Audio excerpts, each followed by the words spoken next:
ডান্ডিয়ার প্রোগ্রামে থাকবে একজন লম্বা কোকড়ানো চুলওয়ালা মেয়ে, আর দ্বিতীয় একটি মেয়েও থাকবে, লম্বা সোজা চুলওয়ালা একটি মেয়ে।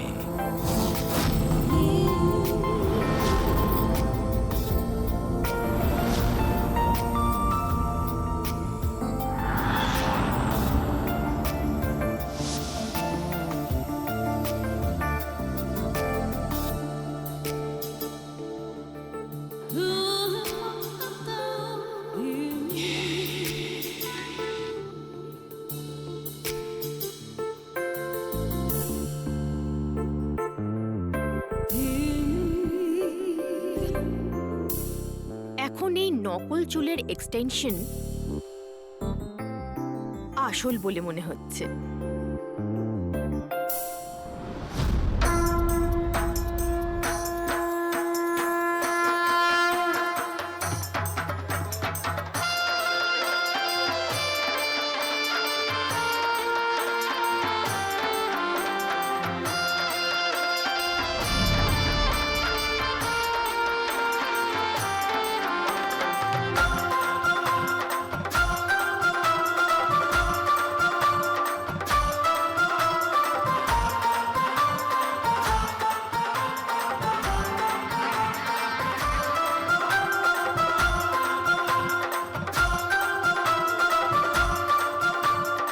অভিজিৎ, সবকিছু ঠিক আছে? হ্যাঁ দয়া। Okay, fine.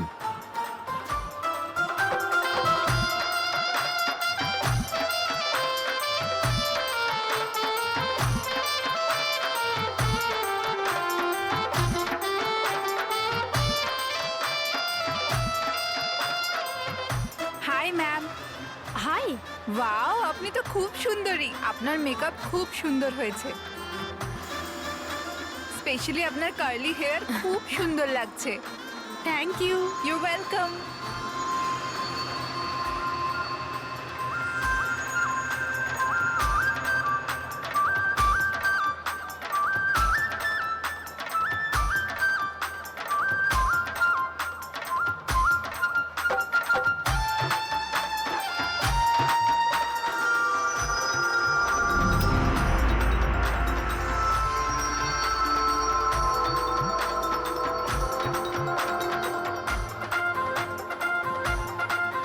হাই।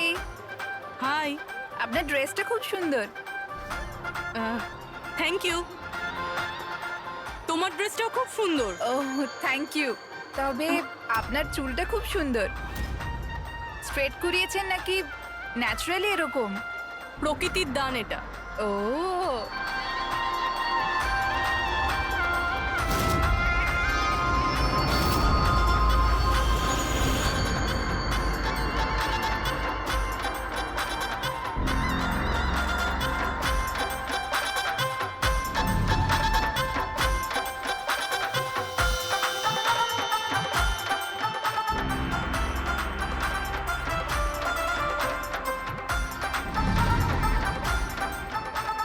শোনো, আমার পাশে একটা ছেলে ডান্স করছে, একটু গন্ডগোলের মনে হচ্ছে।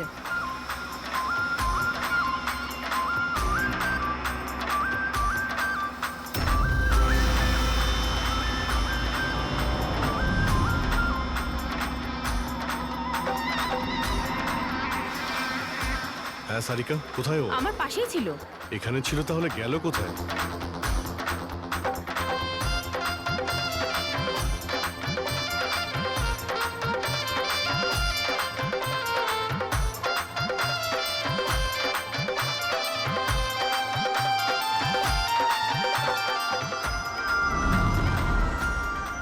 রবি, স্যার। তুমি যাও, আমি তোমার পিছনেই আছি, don't worry. Okay sir.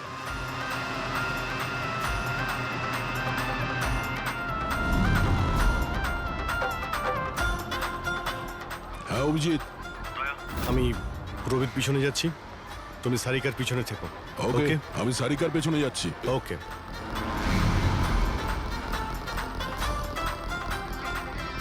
Sarika, হ্যাঁ। ঘাবড়িও না, আমি তোমার পেছনে যাচ্ছি, তুমি নিশ্চিন্তে যাও। ওকে।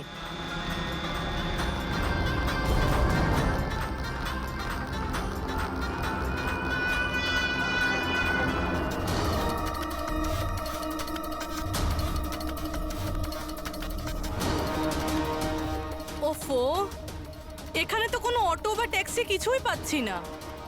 মনে হচ্ছে বাড়ি পায়ে হেঁটেই যেতে হবে।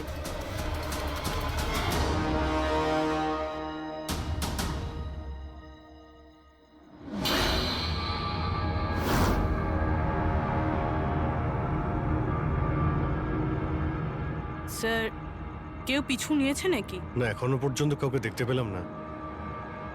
তুমি এগিয়ে যাও, যদি কেউ তোমায় ফলো করে।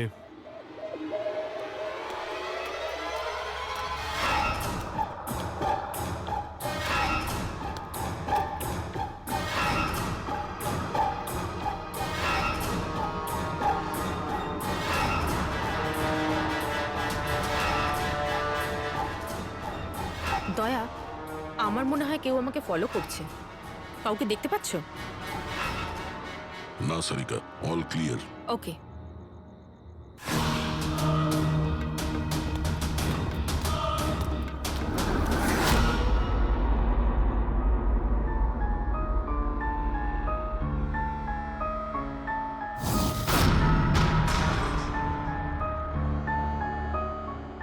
স্যার, সব ঠিক আছে? স্যার হয়তো আজকে অ্যাটাকার ডান্ডিয়া খেলতে আসেইনি, নয়তো স্যার অন্য মেয়ের পিছনে গিয়েছে।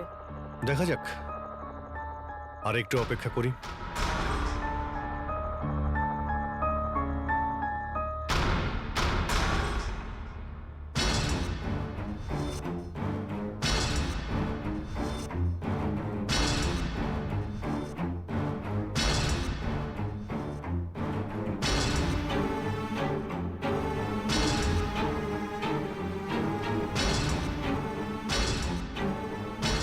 সারিকা, সব ঠিক আছে? সারিকা, কি হলো? মনে হচ্ছে সারিকার উপর অ্যাটাক হয়েছে। সারিকার উপরে অ্যাটাক হয়েছে পুরবি, আমি ওখানে যাচ্ছি। স্যার, আমিও আসছি। আয়!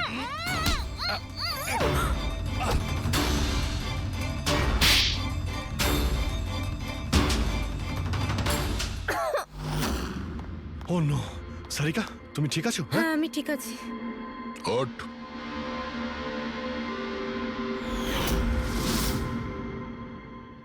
আরে, এ তো ওই ছেলেটা যে ওখানে ছিল।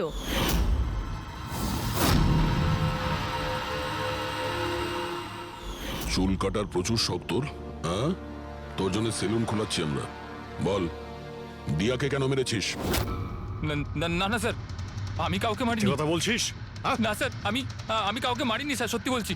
মেয়েদের চুল কাটিস? হ্যাঁ, দেখি কি এসব। সাইনোফোলিমাস? সাইনোফোলেমাস? এটাতে তো মানুষ বড় জোর সেন্সলেস হতে পারে, মরে যেতে পারে না। স্যার, আমি বলেছিলাম তো স্যার, আমি কাউকে মারিনি। আমি শুধু মেয়েদের অজ্ঞান করবার জন্য এটা ব্যবহার করতাম, যাতে করে ওদের চুলগুলো ভালোভাবে কাটতে পারি। দিয়াকে মেরেছিস কিভাবে? হ্যাঁ, স্যার, আমি মারিনি স্যার, বিশ্বাস করুন, আমি মারিনি। আচ্ছা সারিকা, আচ্ছা এটা কি পসিবল যে এই কেমিক্যালস দিয়ে দিয়ার খুন হতে পারে? যদি ওর এতে অ্যালার্জি থেকে থাকে তাহলে সেক্ষেত্রে ওর মৃত্যু হতে পারে, আদারওয়াইজ। তাহলে দেখো একবার টেস্ট করে কি জানতে পারা যায়। হ্যাঁ, টেস্ট করে দেখছি।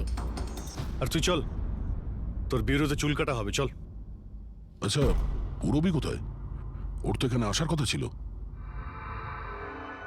পুরবি তো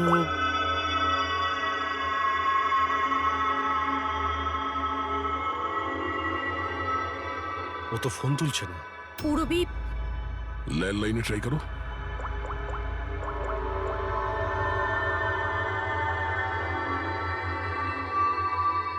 রিং হয়ে যাচ্ছে। পুরবি, পুরবি,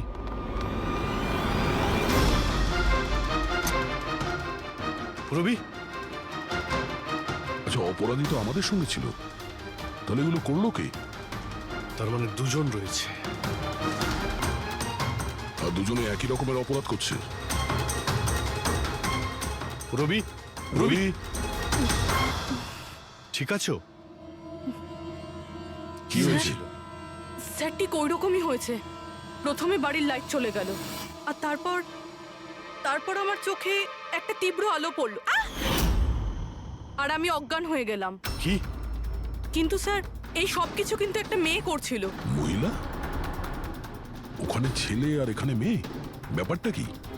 কোনো ব্যাপার না, চুল তো কেটে নিয়েছে, এবার এই কাটা চুল দিয়েই ওকে আমরা খুঁজে বের করব।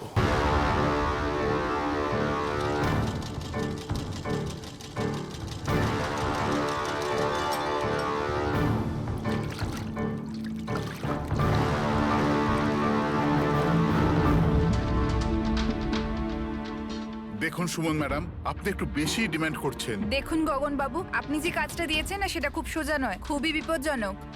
আপনাকে আমাদের টাকা বাড়াতেই হবে।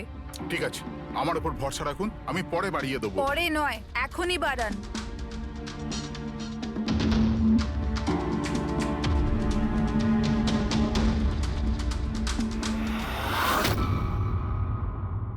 এটা কি গগন স্যার?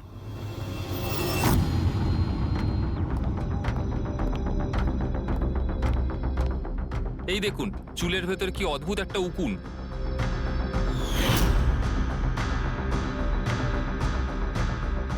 আগে কখনো এরকম উকুন দেখিনি। আর দেখবেও না, কারণ এই উকুনগুলো সিআইডির হয়ে কাজ করে, আর এর নাম হলো মাইক্রোস্কোপিক ট্র্যাকিং ডিভাইস। আর এই জন্যই আমি তোমাকে আমার চুল কাটতে দিয়েছি, যাতে এটার সাহায্যে এখানে পৌঁছতে পারি আর জানতে পারি আসলে ব্যাপারটা কি।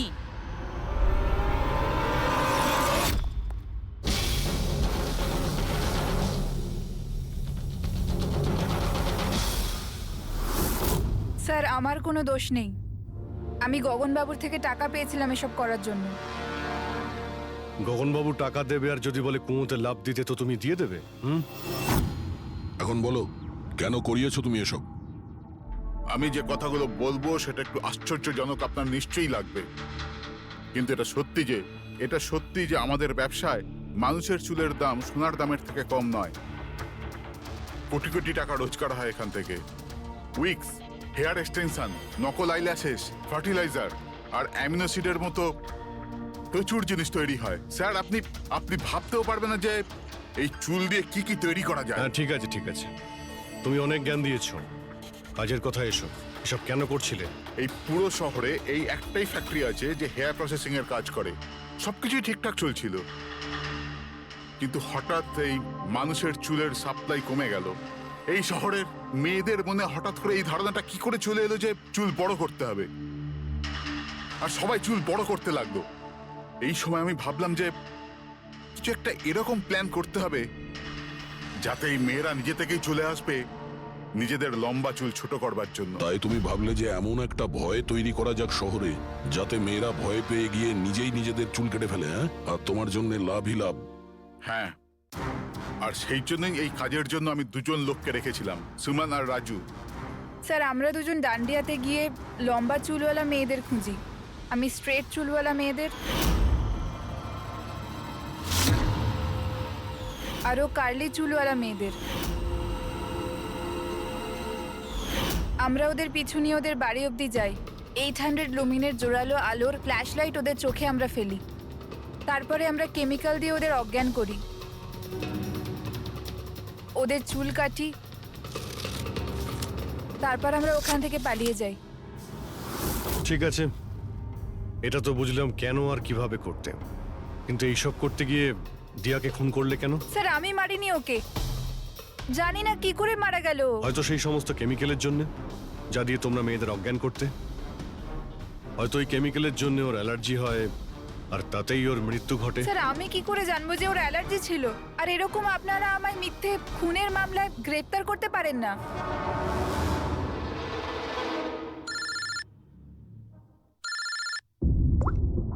হ্যাঁ, ডক্টর সালুকে। অভিজিৎ, আমি ওই মেয়েটার বডিটা টেস্ট করেছিলাম। ভাই, ওর তো জেলোফলিমাস নামের কেমিক্যালের কোনো অ্যালার্জি নেই। অভিজিৎ, দিয়ার মৃত্যু হয়েছে গলা টেপার কারণে। আরো একটা কথা, আমি ওর ফুসফুসের মধ্যে একটা ফাইবারের টুকরো পেয়েছি, কোনো কাপড়ের ফাইবার। তার মানে এটা পরিষ্কার যে কেউ কোনো কাপড় দিয়ে অথবা কোনো বালিশ দিয়ে ওর মুখটা চেপে ধরেছিল, সেই কারণে ওর নিঃশ্বাস বন্ধ হয়ে গেছে আর মারা গেছে। তার মানে দিয়ার চুল কাটার পরে আর আমাদের পৌঁছানোর আগে অন্য কেউ নিশ্চয়ই ছিল দিয়াদের বাড়িতে, যে দিয়ার মুখটা বালিশ দিয়ে চেপে ধরেছিল আর দিয়া মারা যায়। মানে খুনির এই চুল কাটার সঙ্গে কোনো সম্পর্কই নেই? হ্যাঁ পঙ্কজ, এই খুনি অন্য কেউ, অন্য কেউ। খুনি ওদের দুজনের মধ্যেই কেউ একজন, ওদের দুজনের মধ্যে, যাদের দিয়া SOS মেসেজ পাঠিয়েছিল। সমর, তোমার মোবাইল ফোনটা সাইলেন্ট মুডে ছিল, এই জন্য দিয়ার পাঠানো SOS মেসেজ তুমি দেখতে পাওনি। হ্যাঁ স্যার। আর নবীন, তোমার ফোনের ব্যাটারি চলে গেছিল, তাই তো? Right sir. মিথ্যে। স্যার আমরা মিথ্যে কথা কেন বলবো স্যার? তাহলে কি মোবাইল কোম্পানি মিথ্যে কথা বলছে? হ্যাঁ, এটা ওদেরই রিপোর্ট। এই রেকর্ড অনুযায়ী পরিষ্কার বোঝা যাচ্ছে যে তোমরা দুজন তোমাদের বাড়িতে ছিলে না। স্যার আমি আমার বাড়িতেই ছিলাম স্যার। আবার মিথ্যে, মিথ্যে বলছো তুমি। তুমি রাধিকার বাড়িতে ছিলে, রাধিকার বাড়িতে। রাধিকা? স্যার আমি কোনো রাধিকাকে চিনি সেই না। রাধিকা তোমার দ্বিতীয় গার্লফ্রেন্ড, যার জন্য তুমি দিয়ার সঙ্গে ব্রেকআপ করতে চাইছিলে। ওহো, আমরা কি করে জানতে পারলাম? সেটা আসলে এই ডায়েরির জন্য, দিয়ার পার্সোনাল ডায়েরি। চিনতে পারলে? এর মধ্যে ওর সব কথা লেখা রয়েছে। তোমায় খুব ভালোবাসতো, তাই না? অতটাই ভালোবাসতো যতটা নবীন ভালোবাসতো দিয়াকে। কি? নবীন তুই দিয়াকে ভালোবাসতিস? হ্যাঁ, এত ভালোবাসতো যে সবসময় দিয়ার সিকিউরিটির কথা চিন্তা করতো, আর সেই কারণেই ও ওকে এই পেন্ডেন্ট এনে দিয়েছিল। আর SOS মেসেজ পাওয়ার পরে ও খুব তাড়াতাড়ি ওর বাড়িতে পৌঁছেছিল। তো নবীন সেই রাতে কি হয়েছিল সেটা তুমি বলবে নাকি আমরা বলবো? স্যার ওই রাতে দিয়া দিয়া দিয়া দিয়া ওঠো, দিয়া জল, দিয়া দিয়া দিয়া ওঠো, দিয়া দিয়া তুমি তুমি তুমি ঠিক আছো? দিয়া এসব কে করেছে? তোমাকে কে বেঁধেছে? সমর কোথায়? কি বললে তুমি? সমর কোথায়? আমি আমার সব কাজ ছেড়ে তোমার কাছে ছুটে চলে এলাম, আর তুমি এখন বলছো সমর কোথায়? SOS মেসেজ তো ও পেয়েছে, তাহলে ও সাহায্য করতে কেন এলো না যখন তোমার ওকে সব থেকে বেশি প্রয়োজন? দিয়া শোনো, যদি এই দুনিয়ার সব থেকে বেশি কেউ তোমায় ভালোবাসে, তবে শুধু সেটা আমি, আর কেউ নয়, সমরও নয়। নবীন, আমি তোমার ভাবনাকে সম্মান করি, কিন্তু আমি তোমাকে ভালোবাসি না। প্লিজ এইসব ছাড়ো, আর প্রথমে আমাকে খোলো আর পুলিশকে ডাকো। মনে হচ্ছে কেউ আমার চুল কেটে দিয়েছে। কেটে যাওয়া চুল তো আর ফেরত পাবে না, কিন্তু ভেঙে যাওয়া হৃদয় দ্বিতীয়বার আর জুটতে পারে না। নবীন, নবীন কোথায় যাচ্ছো? নবীন, কি করছো নবীন? নবীন, নবীন! যদি আমি দিয়াকে এত না ভালোবাসতাম, তাহলে আমি হয়তো ওর প্রাণও নিতাম না। ভালোবাসা, যাকে তুমি ভালোবাসা বলছো সেটা ভালোবাসা নয়, স্বার্থপরতা। যদি তুমি দিয়াকে সত্যিই ভালোবাসতে, তাহলে ওর খুশিটাকেই তুমি নিজের খুশি মনে করে নিতে, কিন্তু না, তুমি শুধুমাত্র ওকে পেতে চেয়েছিলে, ব্যাস। নিজের ভালোবাসা বাঁচাতে সবাই নিজের প্রাণ পর্যন্ত দিয়ে দেয়। ভালোবাসার গলা টেপে না, ভালোবাসার মিথ্যে নাটকে তোমাকে খুনি তৈরি করেছে। নিজেরই ভালোবাসাকে তুমি খুন করে দিয়েছো, মেরে ফেলেছো দিয়াকে। তোমার হয়তো ফাঁসিই হবে।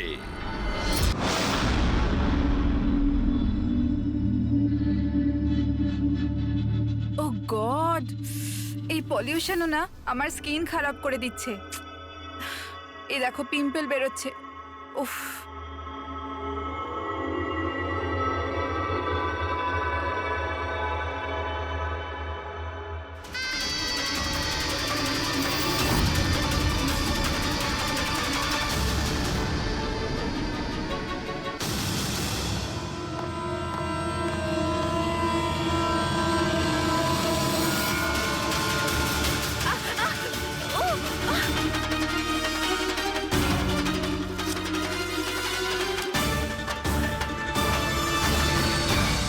স্যার, প্রথমে তো আপনাকে ধন্যবাদ জানাই যে আপনি আমাদের ডকুমেন্টারিতে অংশগ্রহণ করতে রাজি হয়েছেন।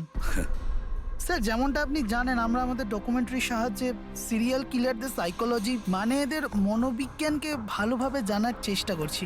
স্যার তাহলে আপনি এ ব্যাপারে কি বলবেন? দেখুন, সিরিয়াল কিলার একজন বিশেষ ধরনের অপরাধী, বিপজ্জনক অপরাধী। এমনি সাধারণ আসামিরা, ওদের কাছে কোনো মোটিভ থাকে, কোনো কারণ থাকে খুন করার জন্য, কিন্তু সিরিয়াল কিলার না, ওদের কাছে কোনো মোটিভ নেই, শুধু নিজেদের শখ পূরণ বা এন্টারটেইনমেন্টের জন্য খুন করে। ওরা প্রায় লোকেদের ওপরে বা পরিস্থিতিকে নিজের গ্রিপে রাখার চেষ্টা করে, আর তাছাড়া নিজেদের সিরিয়াল কিলিং ওষুধের ওপরেও অ্যাপ্লাই করে দেখে, তারপরে মানুষের ওপরে। আচ্ছা, এটা কখনো বলা যায় না যে ও কাকে বা কোন কোন লোককে নিজের শিকার তৈরি করবে। সে ছেলেও হতে পারে, মেয়েও হতে পারে, সে এজেড বা ইয়াংও হতে পারে, কিন্তু একটা ব্যাপার আছে যেটা ওদের প্যাটার্ন হয় কিলিং এর, সেটা 2-3-4টে খুনের রিপোর্ট দেখার পরেই সেটা বোঝা যায়, আর তখনই আমরা আস্তে আস্তে ওদের পিছু নিতে পারি, তার আগে নয়। অনেক ক্ষেত্রে তো এরা কয়েক মাস ধরে নিজের শিকারের ওপর নজর রাখে, আর যখনই সুযোগ পায় ঝাঁপিয়ে পড়ে আর মেরে ফেলে। এই কারেন্ট কি করে চলে গেল?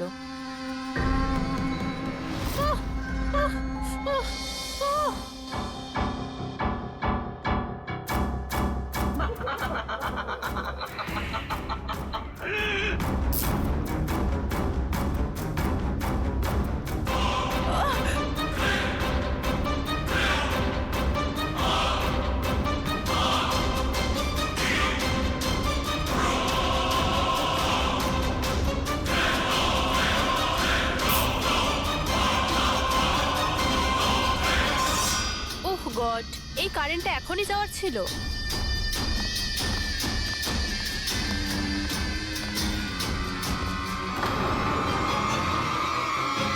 আহ, কে? আহ, উফ।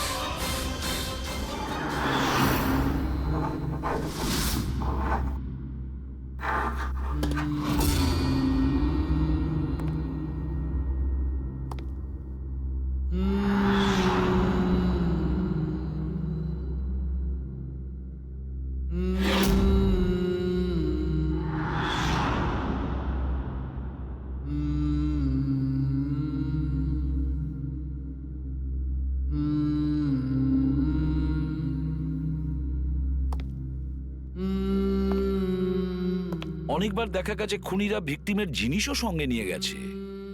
ভিকটিমকে খুন করার পরে হয়তো নিজের জয়ের মেডেল ভেবে, যে কোনো জিনিসই হতে পারে।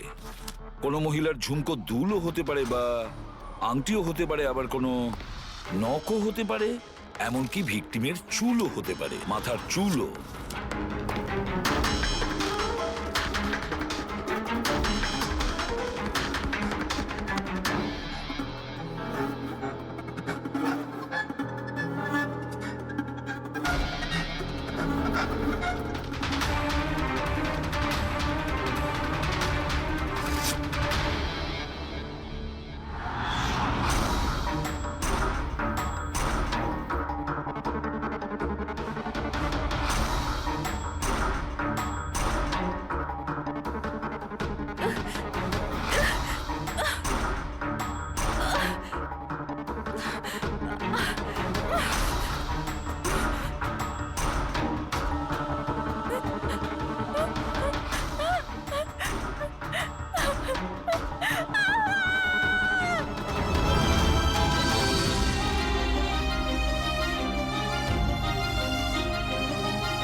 আমার চুল?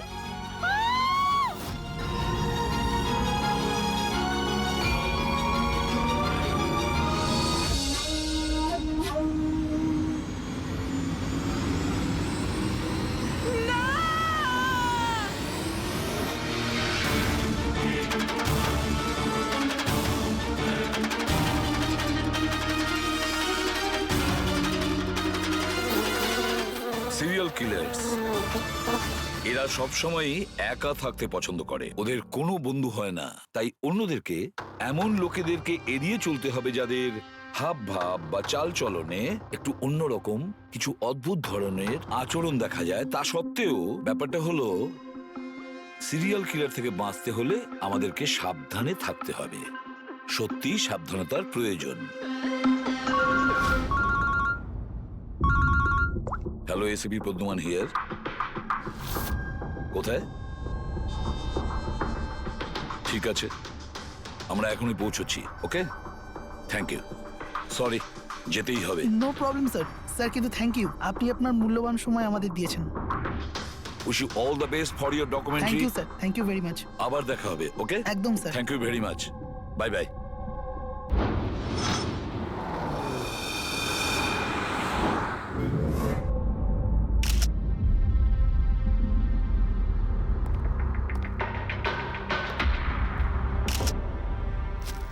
নিয়ে যাও। সালুকে দেখে কি মনে হচ্ছে?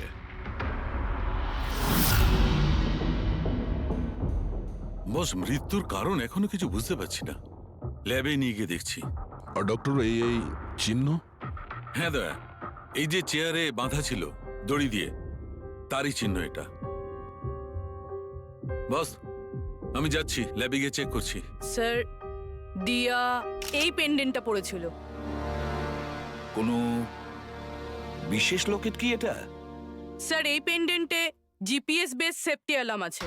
এই পেন্ডেন্ট পরে থাকা ব্যক্তি যদি কোনো বিপদে পড়ে, এই পেন্ডেন্টটা দুবার প্রেস করলে পেন্ডেন্ট পরে থাকা ব্যক্তির ইমার্জেন্সি লিস্টে যে কটা নাম্বার থাকবে তাদের কাছে একটা এসওএস মেসেজ যাবে যে এই ব্যক্তি বিপদে আছে। আচ্ছা, কাল রাত্রে এই পেন্ডেন্টটা দুবার টিপেছিল? হ্যাঁ স্যার, কটার সময়? প্রায় 12:30টার সময়। আর ওর এই এসওএস মেসেজ ওটা কার কাছে গেছে? স্যার, ওই দুজনের কাছে। এদিকে এসো। কি নাম তোমাদের? সমর। সমর। নবীন। নবীন। কি সম্পর্ক ছিল দিয়ার সাথে তোমাদের? স্যার, আমার গার্লফ্রেন্ড ছিল। স্যার, আমার কলেজের বন্ধু। যখন দিয়া তোমাদের এসওএস মেসেজ করলো তখন তোমরা কিছু করনি কেন? হ্যাঁ স্যার, এটার জন্য আমারও আফসোস হচ্ছে যে আমি ফোনটা সাইলেন্ট কেন রেখেছিলাম। যদি আমি ফোনটা সাইলেন্ট না রাখতাম, স্যার, আজ দিয়া বেঁচে থাকতো। ফোন সাইলেন্ট ছিল। আর তোমার নবীন, তোমার ফোনটাও সাইলেন্ট মোডে ছিল? না স্যার, স্যার আমি শুয়ে পড়েছিলাম আর আমি বুঝতেই পারিনি কখন আমার ফোনের ব্যাটারি ডেড হয়ে গেছিল। আশেপাশের ঘটনা থেকে আমি ওকে এই পেন্ডেন্টটা এনে দিয়েছিলাম, কিন্তু লাভ কি হলো যখন এটা কোনো কাজেই এলো না। ওই ঘটনার ব্যাপারে বলছো? ওই যে চুল কাটা গেছে ওই মেয়েদের? হ্যাঁ স্যার। হ্যাঁ স্যার, এরকম ঘটনা অনেক ঘটেছে এই চত্বরে। এই দিয়ার মতো অনেক মেয়েরই চুল কাটা হয়েছে, কিন্তু কাউকে হত্যা করা হয়নি। আর লোকে তো এটাও বলছিল যে কোনো আত্মা টাত্মার চক্কর আছে। কি বললে তুমি? ভূত, আত্মা? আমি বলছি না স্যার, লোকেরা বলছে। স্যার, এই এলাকার সব মেয়েরা বেশ আতঙ্কিত রয়েছে। সূর্য ডোবার আগেই নিজেদেরকে বাড়িতে বন্দি করে নেয়। কিছু মেয়েরা তো নিজেরাই নিজেদের চুল কেটে ফেলেছে, আর অনেকে সাধু আর জ্যোতিষীদের কাছে যাওয়া শুরু করেছে। তারা মনে করছে এই সাধুদের আশীর্বাদে এই সমস্ত অলৌকিক শক্তির হাত থেকে রক্ষা পাবে। এটা কোনো অশুভ শক্তির কাজই নয়, এটা কোনো মানুষই করেছে। মানুষই করেছে এটা। স্যার, হ্যাঁ ইন্সপেক্টর সুশীল এই কেসটারই তদন্ত করছেন। হ্যাঁ, সুশীল বাবু বলুন। স্যার, কিছু বুঝতে পারছি না। এ প্রচুর মেয়ের চুল কেটেছে, কিন্তু মেরেছে শুধু একজনকেই। শুধু একটা মেয়েকেই মেরেছে? হ্যাঁ, কি বলতে চাইছেন আপনি? আরো মেয়েদের মারা উচিত ছিল? আমাদের লজ্জা করা উচিত। আমাদের থাকা সত্ত্বেও একটা মেয়ের জীবন চলে গেছে। যত তাড়াতাড়ি সম্ভব ধরতে হবে অন্য কোনো নিরীহ মেয়ের মৃত্যু হওয়ার আগেই। বুঝেছেন আপনি? স্যার। পুরো ডিটেলসটা চাই আমার, যত তাড়াতাড়ি সম্ভব। যান। স্যার। স্যার, হ্যাঁ ফেডরিক, এই নিন এই পুরো কাণ্ড কারখানার সমস্ত ফাইল। ইন্সপেক্টর সুশীল এই মাত্র পাঠিয়েছেন। কটা ফাইল পাঠিয়েছে? 8টা। দয়া, অভিজিৎ, ফাইলগুলো ভালো করে স্টাডি করো, চেক করো, দেখো। আর প্রত্যেকটা মেয়ের সাথে কথা বলে দেখো, জিজ্ঞাসা করো ওদের সাথে কি করা হয়েছে। দিয়া ছাড়া আর কোনো মেয়ের যেন প্রাণ না যায়। অদিতি, আপনি বলেছিলেন যে আপনি বিছানায় বসে লাইট অফ করেছিলেন, তারপর কি হয়েছিল? স্যার, হঠাৎ করে একটা জোরালো আলো আমার চোখে পড়লো, আর তারপরে কি হলো আমার কিচ্ছু মনে নেই। আমার শুধু ওই উজ্জ্বল আলো মনে আছে, তার বেশি আর কিচ্ছু নয়। আচ্ছা, তারপরে কি হয়েছিল? ঘরের আলো বন্ধ হয়ে যাওয়ার পর আমার চোখে একটা জোরালো আলো পড়লো, আর তারপর আমি আর কিছু দেখতে পাচ্ছিলাম না। আমার চোখ একদম ধাঁধিয়ে গেছিল। আচ্ছা, জ্ঞান ফিরে আসার পরে কি হয়েছিল? যখনই আমার চোখটা খুললো আমি দেখলাম কেউ আমার চুল কেটে নিয়েছে। আমি চেঁচালাম আর তারপর আমি পুলিশকে কল করলাম। হ্যাঁ স্যার, আমিও একটা খুব জোরালো আলো দেখেছিলাম, যেরকম টিভিতে দেখেছিলাম সব মেয়েদের সাথে হয়েছে, ওরকম আমার সাথেও হয়েছে। ওই ভূতটা আমার চুল সব কেটে দিয়েছে।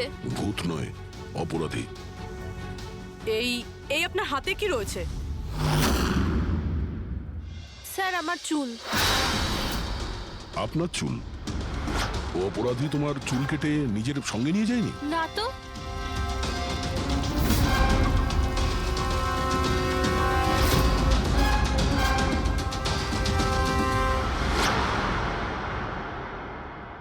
অদ্ভুত একটা ব্যাপার। এই আসামি যে যে মেয়ের চুল কেটেছে সেই চুলগুলো নিজের সঙ্গে নিয়ে গেছে, কিন্তু এই 4টে মেয়ের চুল কেটে চুলগুলো বাড়িতেই ফেলে গেছে। এটা কেন আসামি করলো আর কেন?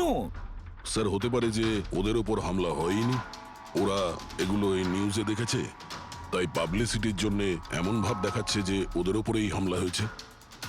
স্যার, দুটো মেয়ের মানসিক অবস্থা খুব একটা ভালো নেই। ওদের ভুল ধারণা হয়েছিল ওদের সঙ্গে এরকম কিছু হয়েছে, কিন্তু সেরকম কিছু হয়নি। তার মানে শুধু 4টে মেয়ের ওপরে হামলা হয়েছে? অদিতি, বাণী, চিত্রা আর ঈশা। Yes sir. একটা কাজ করি, আমরা আবার নতুন করে শুরু করি যেখান থেকে এসব শুরু হয়েছিল। ক্রাইম লোকেশনের ফটোগ্রাফ, প্রমাণ, যা কিছু পাওয়া গেছে ওখান থেকে সব কটা ভালো করে চেক করো দ্বিতীয়বার। কিছু না কিছু আমরা নিশ্চয়ই ছেড়ে গিয়েছি, যেটা এবারে আমরা পাবো।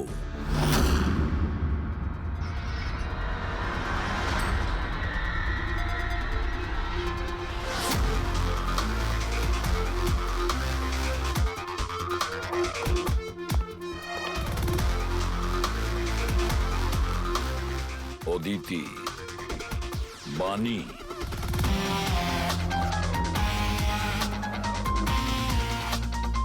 চিত্রা, ঈশা।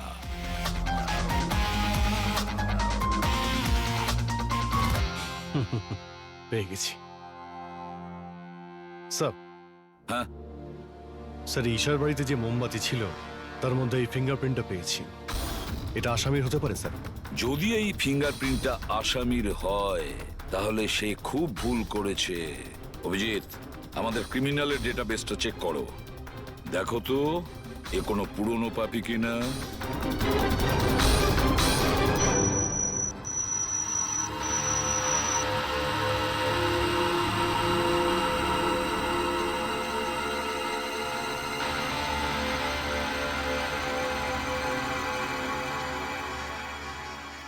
স্যার, হ্যাঁ বলো। স্যার, এ তো পুরনো পাপি, কিন্তু 17 বছর বয়স।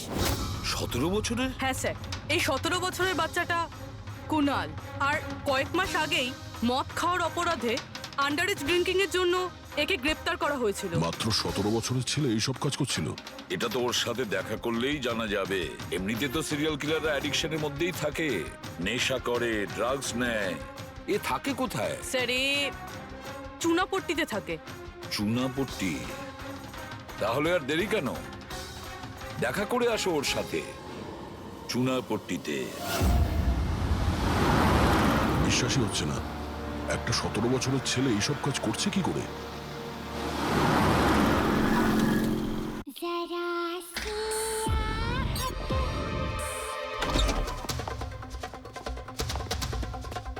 কুনাল।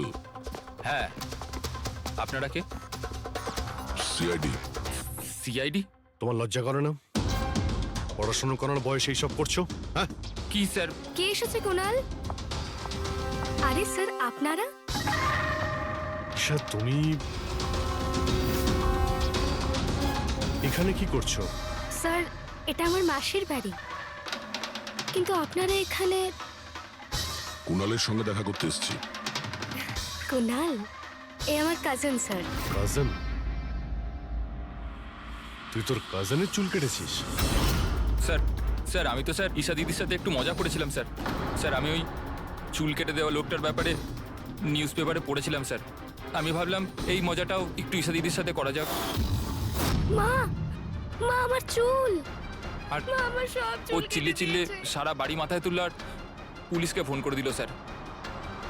আমি ভয় পেয়ে গেছিলাম স্যার, সেই জন্য আমি ওই চুলগুলো ফেলে দিলাম স্যার, আর চুপচাপ বাড়ি থেকে বেরিয়ে গেলাম স্যার। তুই এত বাজে মজা করেছিস আমার সাথে। দিদি সরি, আমি তোকে কখনো ক্ষমা করব না, কখনো সরি নয়। সরি দিদি সরি স্যার আমি শুধু ঈশা দিদির চুল কেটেছিলাম স্যার, বাকি কোনো মেয়ের চুল কাটিনি আমি স্যার। আমরা তোমার কথা বিশ্বাস করবো কি করে? হ্যাঁ? আপনি চাইলে আমার মাকে জিজ্ঞেস করে নিন স্যার, যে দিন ওই ঘটনাগুলো ঘটেছে ওই দিন আমি বাড়িতেই ছিলাম স্যার। তোর সব জিনিসটা মজা লাগে না জানিস? যখনই ওই মুহূর্তের কথা ভাবি ভয়ে বুকটা আমার কেঁপে ওঠে। দিদি সরি দিদি তোমার সরি। ভাগ্য ভালো যে আমরা তোমাকে অ্যারেস্ট করছি না। নিজের স্বভাব পরিবর্তন করো, নাহলে ভবিষ্যতে বড় সমস্যায় পড়বে তুমি।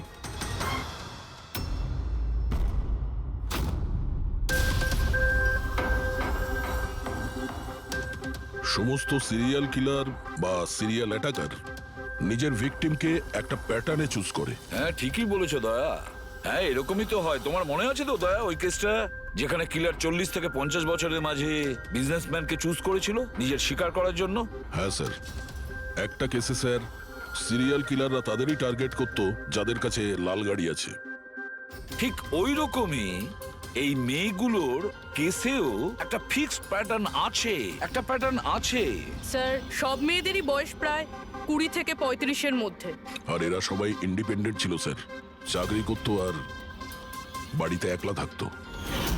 সবচেয়ে ইম্পর্টেন্ট কথা, প্রত্যেকের চুল কিন্তু লম্বা ছিল। ছোট চুল আছে এরকম কোনো মেয়েরই চুল কাটা হয়নি। সেটাই তো মেন প্যাটার্ন, লম্বা চুলওয়ালা মেয়েদেরইও বেছে নিত। কিন্তু স্যার এর মধ্যেও কোনো বিশেষ পছন্দের ছিল না ওর।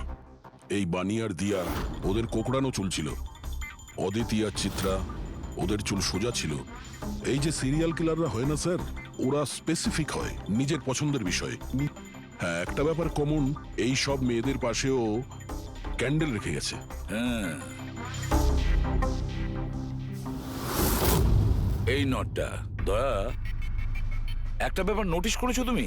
কি হয়েছে স্যার? এই নটস গুলো দেখো, অদিতি আর চিত্রাকে যেভাবে বেঁধেছিল চেয়ারের উপর, নটস গুলো দেখো, এখানে এক রকমের নটস, আর দিয়া আর বাণীকে যেভাবে বেঁধেছিল এই নটস গুলো একেবারে আলাদা। দয়া, যে নটস দিয়ে দিয়া আর বাণীকে বাঁধা হয়েছিল এই নট গুলোকে বোলাইন নট বলে, বোলাইন নট যেরকম টাইয়ের হয় না, আর এই নট গুলোকে বলে ট্রিপল ব্যারেল নট। কেউ কাউকে যদি বাঁধে স্যার, তাহলে তো একই রকম গিট ব্যবহার করবে, কিন্তু ও দু ধরনের গিট ইউজ করেছে।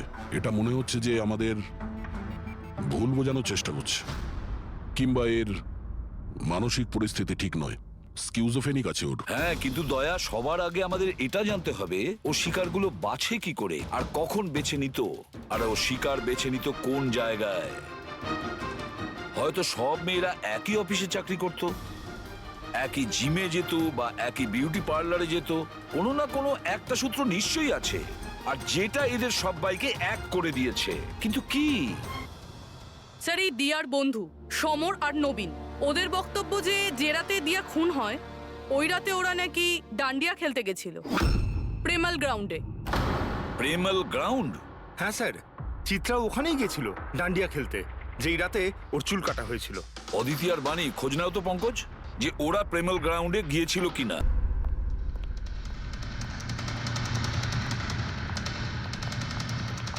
হ্যাঁ বস, ওই মেয়েটির মৃত্যু গলা টেপার কারণে হয়েছে।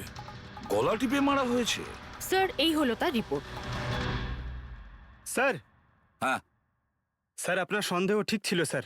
অদিতি আর বাণী সেই রাতেই ডান্ডিয়া খেলতে গেছিল যে রাতে ঘটনাটা ঘটেছিল। তার মানে হলো দয়া, আসামি প্রেমেল গ্রাউন্ডে যেত ডান্ডিয়া প্রোগ্রামে, আর কোন লম্বা চুলওয়ালা মেয়েকে ও বেছে নিত নিজের শিকারের জন্য। ওখান থেকে বেরোনোর পর ওকে ফলো করে আর সুযোগ পেয়েই কাজ হাসিল করে নেয়। তাহলে তো একে ধরা কঠিন নয় দয়া। সেটা কি করে স্যার? ফেডরিক, ইঁদুরকে ধরার জন্য তাকে লোভ দেখানো হয়, তারপরে ওকে ট্র্যাপে ধরে ফেলে, আর ব্যাস। ঠিক ওই রকমই শিকার ঠিক ঘুরে ফিরে আসবে প্রেমাল গ্রাউন্ডে ডান্ডিয়া প্রোগ্রামে। আর আমরা তার অপেক্ষা করব। কিন্তু স্যার নবরাত্রি তো শেষ হয়ে গেছে, তাহলে পরের বছরের জন্য ওয়েট করতে হবে। নবরাত্রি শেষ হয়ে গেছে তো কি হয়েছে, ডান্ডিয়ার প্রোগ্রাম আমরা নিজেরা অ্যারেঞ্জ করব, পুরো এরিয়াতে অ্যাডভার্টাইজমেন্ট করব, ব্যানার লাগাবো। আর এইবার আসামির জন্য শিকার আমরা তৈরি করব, আমরা। কিভাবে স্যার? সিম্পল ব্যাপার ফেডরিক। এবারে